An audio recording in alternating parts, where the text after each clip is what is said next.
Now I will start chapter 2 of English grammar for class 4. See what is the heading of the sentence? Chapter kinds of sentences. Kinds of sentences. In chapter 1, you have read about sentences. You have understood what is a sentence.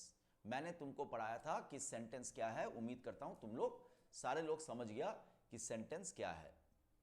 अब देखो, हर एक sentence एक अलग अलग काम करता है. हर एक सेंटेंस को, और ये जो अलग अलग सेंटेंस है, इनको हम अलग अलग जगह, अलग अलग चीज के लिए, अलग अलग तरह का मीनिंग बताने के लिए हम इन सेंटेंसेस का प्रयोग करते हैं. We use these sentences for different purposes at different places. तो अब देखो, हम इस एक्सरसाइज में सीखने वाले हैं कि ये अलग अलग सेंटेंस क्या होता है, ये अलग कितने तरीके के सेंटेंस होते हैं और इनका नाम क्या है. Number 1, see what is number 1? Questions. देखो, कुछ सेंटेंसेस होते हैं जिनके जरिए हम सवाल पूछते हैं. They are called, this sentences are called question sentences. इनका एक दूसरा भी नाम है, मैं लिख देता हूं, तुम्हारे बुक में हालांकि है नहीं. तो ये क्वेश्चन सेंटेंसेस का एक दूसरा भी नाम है. क्या दूसरा नाम है? इंटेरोगेटिव. इंटेरोगेटिव. क्वेश्चन सेंटेंसेस का दूसरा नाम है इंटेरोगेटिव सेंटेंसेस. INTERROGATIVE. यहां पे फोटो के लिए लास्ट दो वर्ड्स दिखाई नहीं दे रहा है, ये लास्ट दो वर्ड्स है V and E. Interrogative sentences. तो इंटेरोगेटिव सेंटेंस में क्या होता है? हम क्वेश्चन पूछते हैं. तो नेचुरली इंटेरोगेटिव सेंटेंसेस के पीछे, ओके, यहां पर मैंने ध्यान नहीं दिया था, यहां पे लिखा ही हुआ है, क्वेश्चन सेंटेंसेस का दूसरा नाम है इंटेरोगेटिव सेंटेंसेस. तो ये जो इंटेरोगेटिव सेंटेंसेस है, ये सेंटेंसेस जितने भी क्वेश्चन सेंटेंस है, वो हमेशा उसके पीछे, उसके अंत में, देखो पहला वर्ड तो सारे सेंटेंस जैसा इसका भी पहला वर्ड कैपिटल होता है, लेकिन इसका अंत में फुल स्टॉप नहीं आता है. इंटरोगेटिव सेंटेंस के अंत में क्या आता है? क्वेश्चन मार्क आता है. इंटरोगेटिव सेंटेंसेस के पीछे we use a question mark. जैसे देखो, व्हाट इज योर नेम? तुम्हारा नाम क्या है? How old are you? तुम कितने उम्र के हो? Do you read story books? क्या तुम स्टोरी बुक्स पढ़ते हो? These are question sentences. Next is command sentences, मतलब जो सेंटेंस में हम लोग आदेश देते हैं. सी, कमांड सेंटेंसेस का दूसरा नाम is imperative sentences. Command sentences को इंपरेटिव सेंटेंसेस भी कहा जाता है. कमांड सेंटेंस के पीछे फुल स्टॉप ही होता है. कोई भी कमांड सेंटेंस के पीछे फुल स्टॉप ही होता है. अब कैसे पता चलेगा कि कोई सेंटेंस कमांड सेंटेंस है? देखो, कमांड सेंटेंसेस हमेशा क्रियावाचक शब्द यानी कि वर्ब से शुरू होता है. जैसे चलो, open the door, sit down, take out your copy, go home, give me your pen. ये सारे हो गया command sentences. Open the door, पहला वर्ड क्या है? ओपन. देखो, ये क्रियावाचक शब्द है. टेक आउट योर कॉपी, अपने कॉपी निकालो, पहला वर्ड क्या है? टेक. ये क्रियावाचक शब्द है. Give me your pen, first word क्या है? गिव. गिव क्रियावाचक शब्द है. स्टॉप टॉकिंग, फर्स्ट वर्ड क्या है? Stop.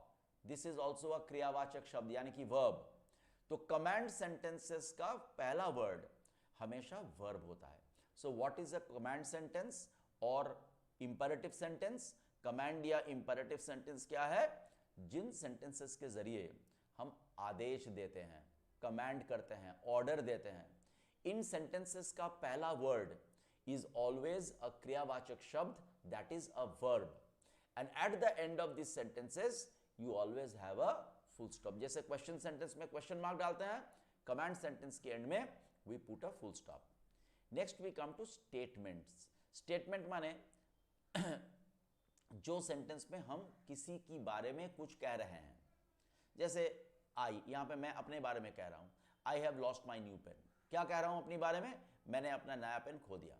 The baby is sleeping in his cradle, यहां पे we are talking about the baby.